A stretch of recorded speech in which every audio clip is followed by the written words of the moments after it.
Em algum momento da vida, você já deve ter sentido aquela dorzinha esporádica nas articulações, normalmente depois de uma atividade repetitiva. Isso pode ser tendinite ou bursite, e a gente vai falar disso agora com o Rodrigo Astolfi, que está aqui novamente com a gente, que é ortopedista, e vamos saber mais detalhes sobre essas duas doenças.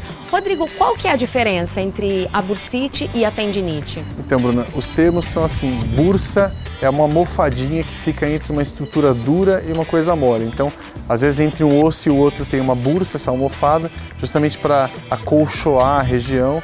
Ou entre a pele e um osso, por exemplo, no cotovelo a gente tem uma bursa também. E existem os tendões é o que conecta o músculo no osso e faz o movimento, como uma corda, né? As duas coisas podem inflamar, as duas coisas podem se machucar. E as duas coisas existem em articulações. E qual que é a principal causa da bursite e da tendinite? O fato de nós sermos sedentários, a gente ficar cada vez mais velho, o nosso corpo, a gente vai ficando obeso, né? Então, o nosso corpo ele não tem a manutenção necessária, né? Isso gera desequilíbrios no corpo que vão começar a se demonstrar nas articulações como tendinite, como bursite e às vezes até como artrose, que é o desgaste da cartilagem. Bom, e a gente tem aqui algumas outras causas e aí vamos começar aqui pela... é uma bolsa pesada, né? A bolsa pesada ela tem alguns problemas. O primeiro é que é a coluna, né? Você fica pendendo a um lado e fica tentando puxar com a sua coluna para o outro lado. Um outro problema não é tanto a bursite que as pessoas estão acostumadas a pensar, que é dentro do ombro, mas mais numa articulaçãozinha bem palpável aqui chamada acrômio clavicular. Uma articulação que fica, um ossinho saliente que a gente tem aqui. Às vezes essa bolsa pesando, começa a fazer dor na articulação acromioclavicular. E o ideal é a gente ficar intercalando de um ombro para o outro e não usar uma bolsa tão pesada, né? Tentar balancear de alguma maneira, né?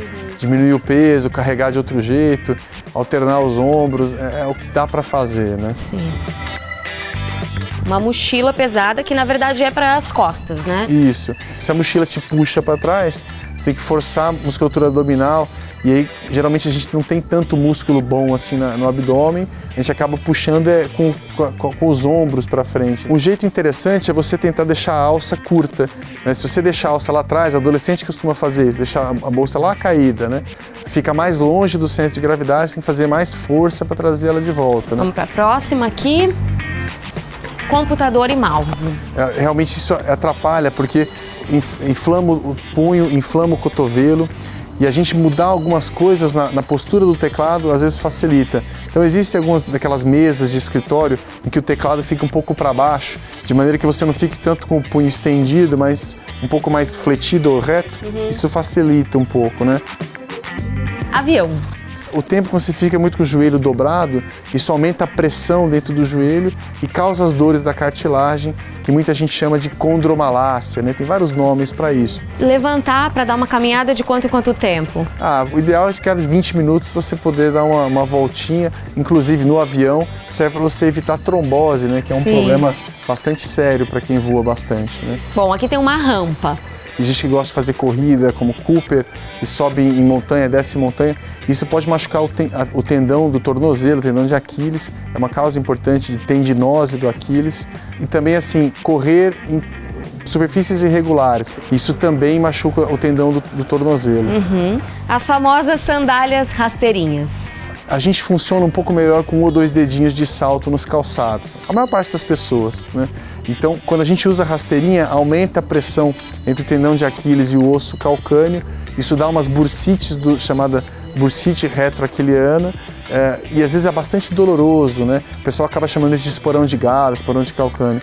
Eu queria que você falasse pra gente alguns exercícios que a gente pode fazer em casa para se prevenir da tendinite e da bursite. Um exercício possível, o pessoal nas academias chama de prancha, como se fosse fazer uma flexão de braço, mas não faz a flexão de braço. Fica parado naquela posição por 30 segundos ou 1 minuto. É um dos principais tratamentos para dor nas costas, por exemplo, né? Tem um outro exercício que é a cadeira, né? Como se você estiver sentando na parede sem cadeira. E aí você segura ali também 30 segundos ou 1 minuto. Isso é importantíssimo para trabalhar a musculatura anterior da coxa, que evita a síndrome femoro-patelar, evita a condromalácia, essas doenças assim, né? Um outro exercício interessante seria pregar um elástico na parede, colar o cotovelo rente ao corpo, e ficar fazendo esse exercício de rotacionar para fora e depois o elástico do outro lado rotacionar para dentro. Nessa tensão. Exato. São muito importantes para quase todas as tendinites e bursites do ombro. Ótimo, muito obrigada, viu, Rodrigo? Eu que agradeço.